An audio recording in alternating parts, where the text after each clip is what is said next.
सुलेखा।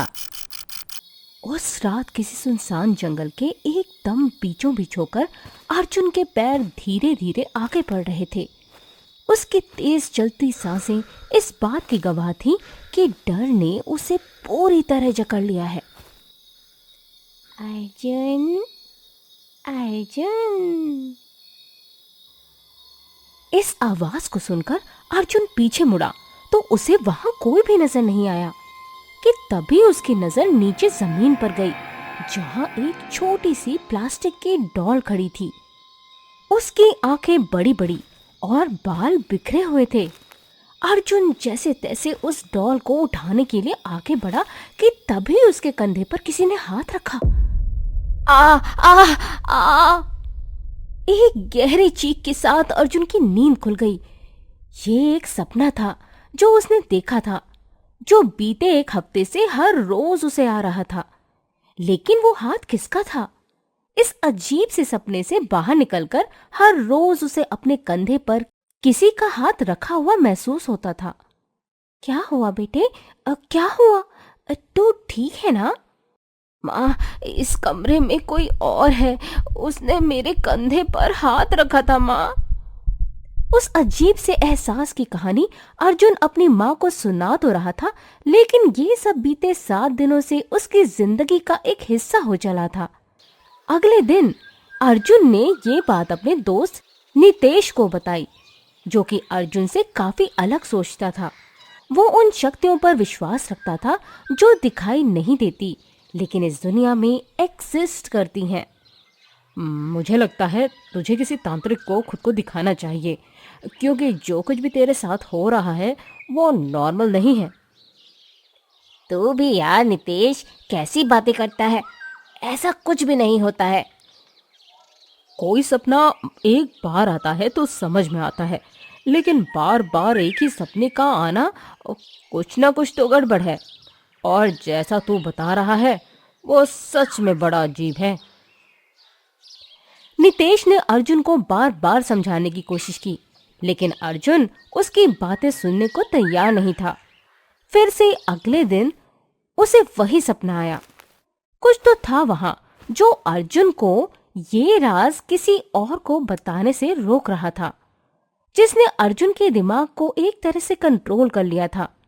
धीरे धीरे दिन बीते, महीने बीते और इस बात को पूरा 1 साल हो गया। जो कुछ अर्जुन के साथ बीते 1 साल से हो रहा था वो अब एक तरह से उसकी जिंदगी का हिस्सा बन गया था, और उसके लिए ये सब होना एक आम घटना सी ही हो चला था। फिर एक दिन एक और सपना, और जब उसकी नींद खुली तो इस बार उसे कमरे से कोई आवाज नहीं आई, बल्कि अपने सामने रखी एक टेबल पर वही डॉल नजर आने लगी जो उसे सपने में दिखाई देती थी, जो अर्जुन को उसका नाम लेकर पुकार रही थी। अर्जुन, अर्जुन, अर्जुन। ये सब देखकर अर्जुन के पैरों तले जमीन खिसक गई थी। वो आगे कुछ समझ पाता कि तभी उस डॉल का आकार बदलने लगा। वो पहले एक आम इंसान के बराबर लंबी हो गई और उसके बाद उसने एक औरत का रूप ले लिया, जिसे देखकर अर्जुन बहुत डर गया। कौन हो तुम और क्या चाहती हो मुझसे? मेरा नाम सुलेखा है। आज से 40 साल पहले एक डायन ने सिद्धि प्राप्त करने के लिए मेरी बलि चढ़ा दी और मेरी आत्मा को इस गुड़िया के अंदर कैद कर दिया। तब से मैं भटक रही हूँ। एक दिन उस जंगल में गलती से तुम्हारा पैर मेरे ऊपर पड़ गया और तब से मैं तुम्हारे साथ आ गई हूँ। उस आत्मा ने आगे बताया कि वो अर्जुन के पास अपनी मुक्ति के लिए आई है। आज भी उस सुनसान जंगल में किसी पुराने कब्रिस्तान के बाहर वो डॉल पड़ी हुई है, जिसका अंत अर्जुन को करना होगा, वो भी अमावस्या की रात को। ठीक है, अगर मेरे जरिए तुम्हारी मुक्ति संभव है तो मैं तुम्हारी मुक्ति के लिए ऐसा करने को तैयार हूँ। आज से 7वें दिन अमावस्या की रात थी, और उस रात जब पूरा मोहल्ला गहरी नींद में सो रहा था, तब अर्जुन हाथों में जलती मशाल लेकर उस जंगल की ओर बढ़ रहा था, जहाँ वो पुराना कब्रिस्तान था, और उसके बाहर वही डॉल पड़ी थी जो उसके पास मदद के लिए आई थी। अर्जुन मन ही मन बहुत डर रहा था, लेकिन साथ ही वो इस बात को जानता था कि आज किसी भी कीमत पर उसे इस डॉल को जलाना ही होगा। अगर मेरे हाथों किसी की मुक्ति हो जाए तो मेरे लिए ये काफी है। ऐसा कहकर अर्जुन ने मशाल से उस डॉल को जलाना शुरू किया और थोड़ी ही देर बाद वो प्लास्टिक की डॉल जलकर खाक हो गई। और इस तरह अपने काम को अंजाम देकर अर्जुन वापस अपने घर आ गया। अगले दिन अर्जुन ने एक और सपना देखा। इस बार सपने में वो फिर से उस सुनसान जंगल में चल रहा था। फिर से उसे किसी ने आवाज लगाई, अर्जुन, अर्जुन।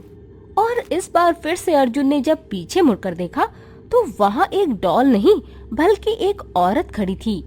वही औरत सुलेखा जो कुछ दिन पहले उससे मिलने आई थी। आज तुमने मुझे मुक्त किया है अर्जुन, जिसके लिए शुक्रिया। इसलिए आज मैं तुम्हें भी मुक्त करती हूँ उन सभी दुखों से जो बीते 1 साल से सिर्फ मेरी वजह से तुम्हारी जिंदगी में आए।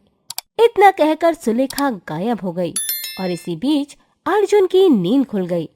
लेकिन आज वो डरा नहीं था बल्कि खुश था, क्योंकि आज वो एक आत्मा की मुक्ति का कारण बना था।